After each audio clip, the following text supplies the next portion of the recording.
Hello everyone and welcome to the first lesson in developing modern cloud apps with Azure and .NET Core.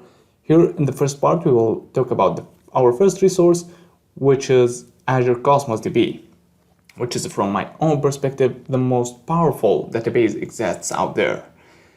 In this series we will talk about it, we'll introduce it for you, then we will see how we can get started with Azure Cosmos DB in production or on your local machine. Then we will and talk about its specifications. In addition to this, we will see in the next video how we can create a .NET client for it with ASP.NET Core API, and how we can make insert, update, delete, and retrieve data. Also in another video, which can be existing in the Blazor topic series, we will see how we can create a little client for that API to consume Azure Cosmos DB and make CRUD operations, but from the client with Blazor WebAssembly app. So first, let's get started with it by introducing Cosmos DB for you and see what does it do. So basically, Azure Cosmos DB is a NoSQL database managed and maintained in the cloud by Microsoft.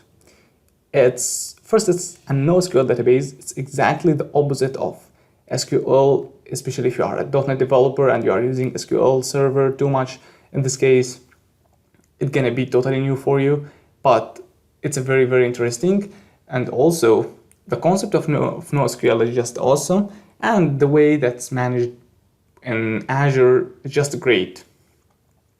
So we will see in this video the difference between NoSQL and SQL by showing you a little example, and more gonna be in the lesson of SDK.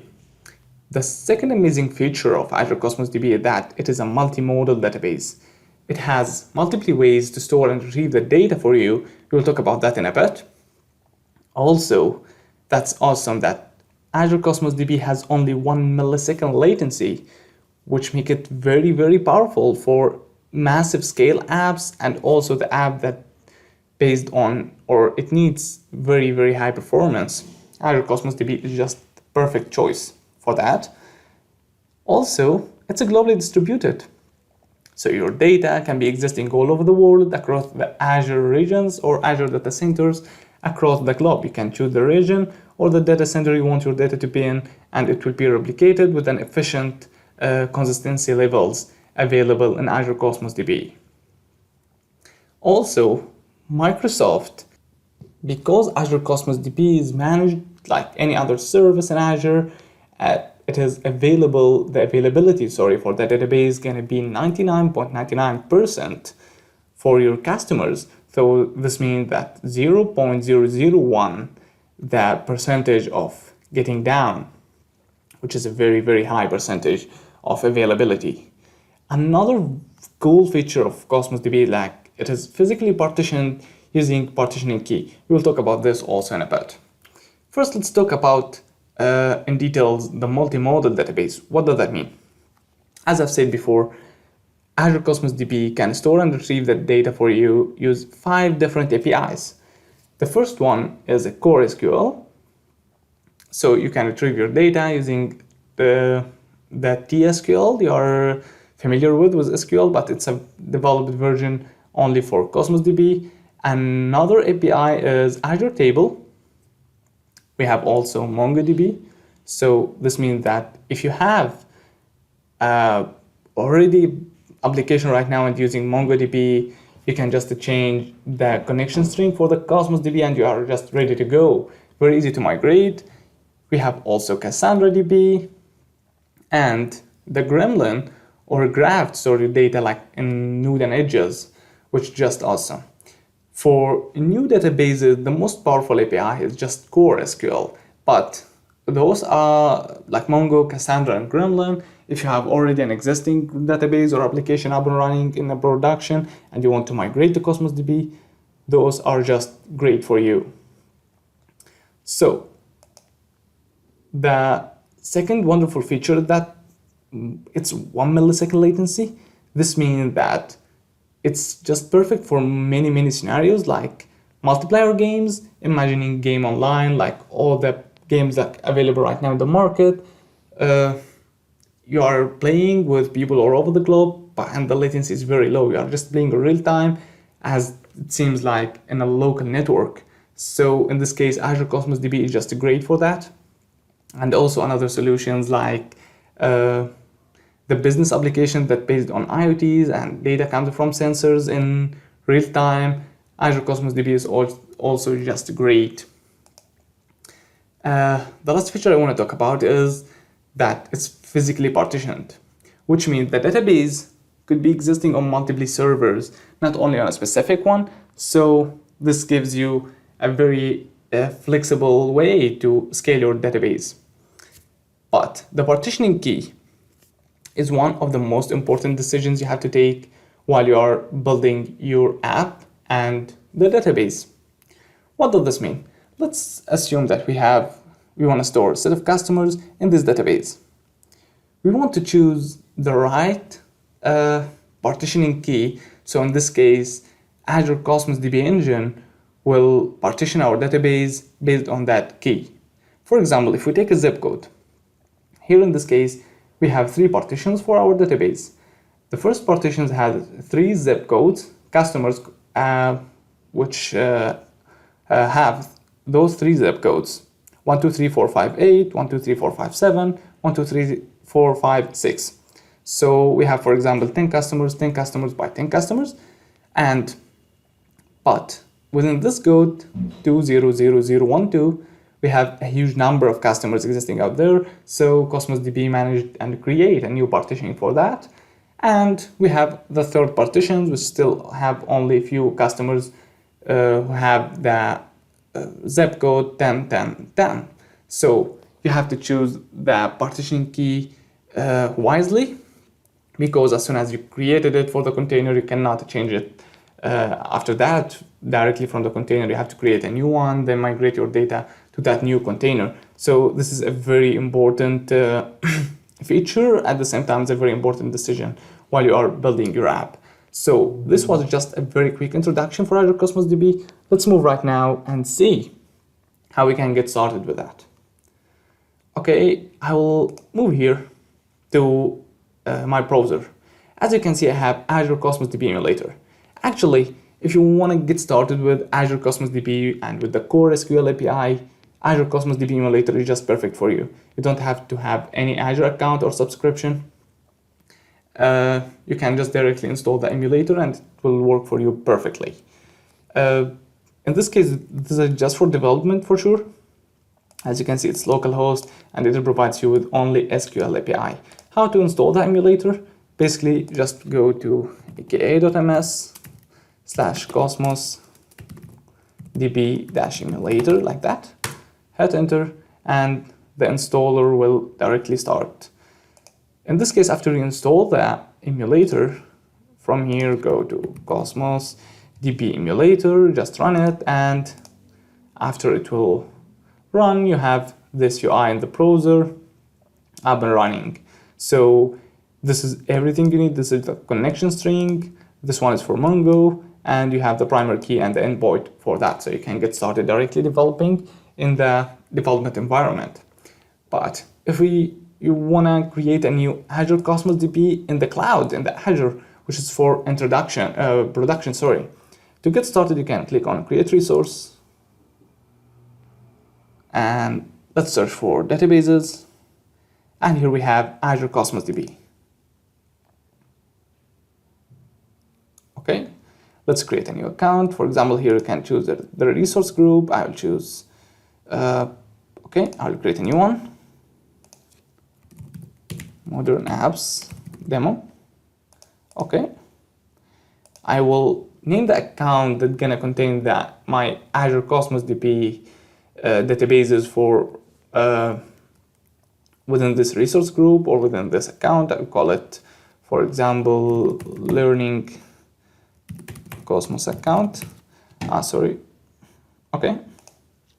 And here you can choose the API. As you have seen, we have 5 different APIs. Core SQL is by default selected, and it's highly recommended for new apps. So I will choose Core SQL.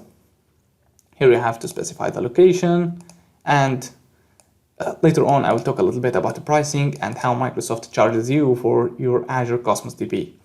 So we have geo-redundancy, multi-region rights. You can enable that later on. So let's click Review and Create.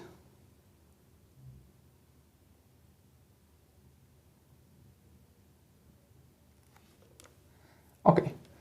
After we click Create, we will have our Azure Cosmos account created successfully for us, and we can create databases and containers within it. But for now, I will use the Azure Cosmos DB emulator. Let's get back to here. Okay, if I go to Explorer here, as you can see here, I can click New, and I have a new container or new database. The container is existing in the database. For example, you have a database for e-commerce app.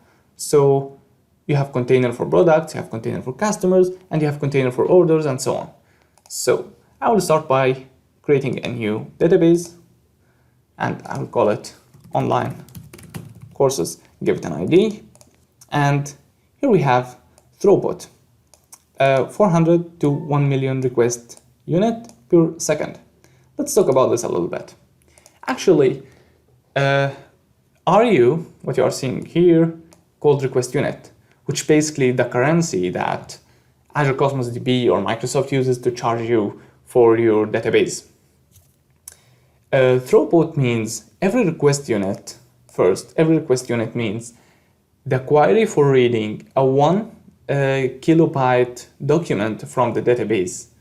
So each RU is equals to 1 kilobyte query for a document size is 1 kilobyte, reading it. So throughput is how much the performance of your database you wanted. For example, the minimum value is 400, which means like that database or the engine of that database can handle up to 400 requests per unit, or it can read 400 documents at the same time, and each document size is 1 kilobyte. So Azure Cosmos DB charges you in this way. Each request unit costs about $0.008, and I will put the URL related to the pricing of Azure Cosmos DB in the description box.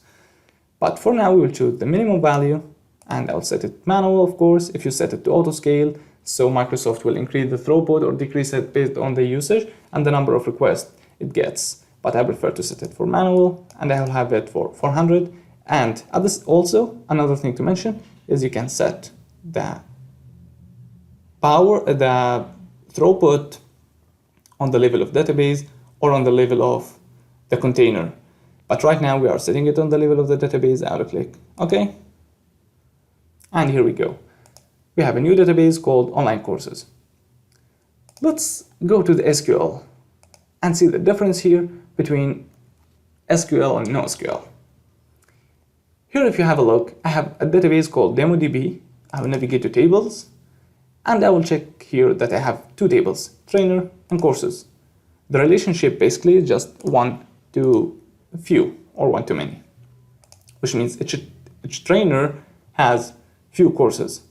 Okay, let's read or make a query to retrieve all the trainers available in the system. And basically, I have only one trainer. So the trainer of the ID 1 has city, phone, email, and full name. And if we try to retrieve the courses, here we have 2 courses, the number of registrations, and the trainer ID. If I make query with John for 2 tables, as you can see, we have the first trainer has 2 courses, and this trainer is located in Beirut. Okay, let's move to Azure Cosmos DB and let's see how we can have that in a NoSQL database. Choose the database and click on a new container. Okay, this is the database, and I will call the container trainers, just like that. So here we have the partitioning key, how you want the database engine to divide your database, let's say, to make it scalable horizontally. So we have to choose the key to make the database scalable. As you can see, the best decision or the best key to scale our database depending on or make our database scalable based on it is the city. For example, we have 100 trainer in Beirut, we have 1,000 trainer in Egypt, we have 1 million trainer in USA. So in this case, the database will be partitioned based on that key, which is just perfect. We cannot make the partitioning key the phone number, for example, because you have only one phone number for each one, also the email and the full name at the center. You can't based on that, so city is the best way. Let's see how we can choose the city. I'll type city just like that, and that's perfect. Let's click on OK. Okay, that's cool. Here we have our container, we have the item, settings, and we have stored the procedures and triggers. Cosmos DB contains an JavaScript engine, so you can store the procedures and triggers, so you can have a server-side functions or store the procedures and triggers running on Azure within the Cosmos DB, the same way you have with SQL Server. Now let's have the items. Because we are on a NoSQL database, the items will be JSON documents. So let's create a new item. And here we go. Here we have ID. After I save, by default it will be populated. And let's type the same value. I'll type full name, test trainer, and I'll type email, test@test.com. I will choose font 1, 2, 3, 4, 5, 6, 7, 8, and I will choose city. Well, it's going to be Seattle, like that. Okay, great. So right now I have all the values of the trainer, but what about the courses? How I can handle that? Basically, we are on a JSON object, so you can have an array of objects of type course. So I will create courses object, but it's gonna be an array, so that's great. Now within this array, I'll have multiple objects. Each object is a course. So the course consists of, let's see, okay, name, registration, and trainer. So I'll create name, C# course, registrations 1000, and the trainer. But anyway, we are in the trainer document, so there is no need. I will create another object, name, ASP.NET Core, registrations about 2000. That's great. That's actually pretty simple. As you can see, we have just a JSON document. So when we click save, okay, that's great. As you can see, right now we have that document exists here. The ID is still replaced with the new document ID, but when you are on the Azure Cosmos DB online in the production, when you save that, the new ID will be generated for you. So I can copy the data existing here. Okay. Sorry. The ID, by the way, generated by Cosmos DB is going to be a geo ID or a global unique identifier. Test trainer. I'll call it another trainer. Another test. It's very creative names. Okay. This one will be existing in Berlin. Like that. Node.js. And Blazor. Yes, that's cool. Let's click on, what do we have here?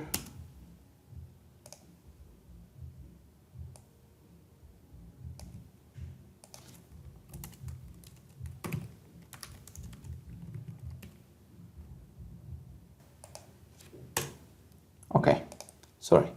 Now I'll click save. And here we go, I have another item. That's pretty easy, and I think more enjoyable than the relational database, creating table, creating foreign keys and whatever, all that stuff. But right now everything's just easy, like just very basic JSON document. Let's see how we can retrieve that data. I will click on new query window, and here we go. We have just a TSQL or Transact SQL, but it's a little bit developed, or not a little bit, more than that, to be adapted with NoSQL data. C means the container, so select star from C will retrieve all the documents for me. I'll click execute selection, and here we go. I have these two documents. C, as I've mentioned, is the trainer's container. Let's type that I want the ID, I want the full name, and I want the courses just like that. So click on execute selection, and here we go. Regarding the querying of this data, I will make another video just for this one to try to talk about as much queries, functions available for us as I can, so you can see how we can retrieve all that data from here. But till the moment, this was just a very quick introduction to introduce you to this new world, to this new database. We'll talk more and more about this in another video. We will make a specific video for queries and what we have here, the functions, how we can deal with array, construct SQL objects or JSON objects, sorry, and another video to make CRUD operations from ASP.NET Core app, and so on. So till the moment, that's going to be everything for this session. Thank you so much for watching, and don't forget to support us by hitting the like and the subscribe button, and see you in the next video.